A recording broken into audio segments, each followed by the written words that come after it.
Videos देखने के लिए सब्सक्राइब करें जनसत्ता.com, बेल आइकन दबाकर पाएं लेटेस्ट नोटिफिकेशंस। नेहरू ने किया इनकार, इंदिरा ने पूरा किया अधूरा काम। रॉ ने बनाया विलय का प्लान, इंडिया का हो गया सिक्किम। जब मुल्क आजाद हुआ तो सैकड़ों रियासतों की तरह सिक्किम भी एक आजाद रियासत थी। सरदार पटेल का बस चलता तो उसी वक्त जूनागढ़ और हैदराबाद की तरह सिक्किम को भी भारत में मिला लिया जाता, मगर चीन से रिश्तों की दुहाई देते हुए प्रधानमंत्री जवाहरलाल नेहरू ने उन्हें ऐसा करने से रोक दिया। पिता के इस अधूरे काम को आगे चलकर अंजाम तक पहुंचाया बेटी इंदिरा गांधी ने, और इस काम को अंजाम तक पहुंचाने में इंदिरा की मदद की भारत की खुफिया एजेंसी रॉ ने। नमस्कार, जनसत्ता में आपका स्वागत है। मैं हूं डॉक्टर दिग्विजय सिंह और सियासी किस्से में बात सिक्किम के भारत में विलय की। सिक्किम का स्टेटस। आजादी के वक्त सिक्किम में चोग्याल वंश का राज था। इंदिरा गांधी के सहयोगी रहे पीएन धर के मुताबिक नेहरू को लगता था कि अगर सिक्किम को भारत में नहीं मिलाया गया तो चीन तिब्बत पर आक्रमण नहीं करेगा, मगर वो गलत साबित हुए, जिसके बाद 1950 में भारत और सिक्किम के बीच एक ट्रीटी साइन हुई, जिसके अनुसार सिक्किम भारत का प्रोटेक्टोरेट राज्य बन गया। यानी कि सिक्किम में राज्य राजा का होगा, लेकिन डिफेंस और विदेश मामलों से जुड़े मुद्दे भारत सरकार देखेगी। 1964 तक ऐसा ही चला। फिर नेहरू की मृत्यु के बाद सिक्किम के राजा पलडेन नामग्याल स्टेटस को में बदलाव की मांग करने लगे।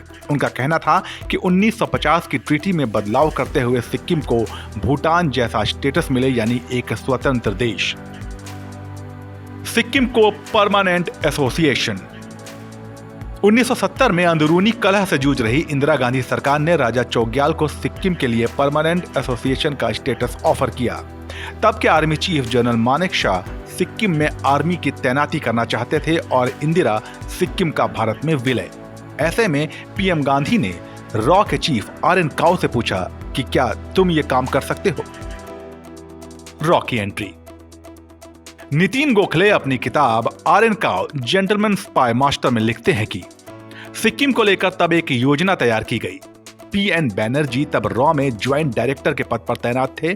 सिर्फ 4 दिनों में उन्होंने एक प्लान बनाया और आर.एन. काउ ने इसे इंदिरा के सामने पेश किया। इंदिरा ने प्लान पर मुहर लगा दी। प्लान यह था कि चोग्याल राजशाही को धीरे धीरे कमजोर किया जाए और इसके लिए सिक्किम की लोकल राजनीतिक पार्टियों की मदद ली जाए। रॉ का मिशन सिक्किम। 1973 की शुरुआत में 2 ऑपरेशन एक साथ शुरू किए गए। नाम थे जनमत और ट्वाइलाइट। असल में ये नाम दिए गए थे सिक्किम नेशनल कांग्रेस के 2 नेताओं को, काजी और केसी प्रधान, जिनके सहयोग से ही ये सारी योजना चलनी थी। इस दौरान रॉ को एक CIA ऑपरेटिव का पता चला, जिसके बाद तय हुआ कि अंतर्राष्ट्रीय मुद्दा बनने से पहले सिक्किम को भारत में मिलाना है। जनमत राजा के खिलाफ और भारत के पक्ष में था। 1974 में सिक्किम में चुनाव हुए, जिसमें 70% से ज्यादा भारत समर्थक सदस्य जीत कर आए। इस बीच सिक्किम की शाही गार्ड्स ने आम जनता पर शक्ति प्रदर्शन किया तो वहां के चुने हुए प्रतिनिधियों ने भारत से सैन्य हस्तक्षेप की मांग की, जिसे तुरंत मान लिया गया। 8 अप्रैल 1975 को इंडियन आर्मी की 3 बटालियन सिक्किम के राजभवन पहुंची और 20 मिनट के अंदर उसे अपने कब्जे में ले लिया। फिर पूरे प्रदेश में, यानी कि पूरे सिक्किम में विधानसभा की देखरेख में रेफरेंडम कराए गए।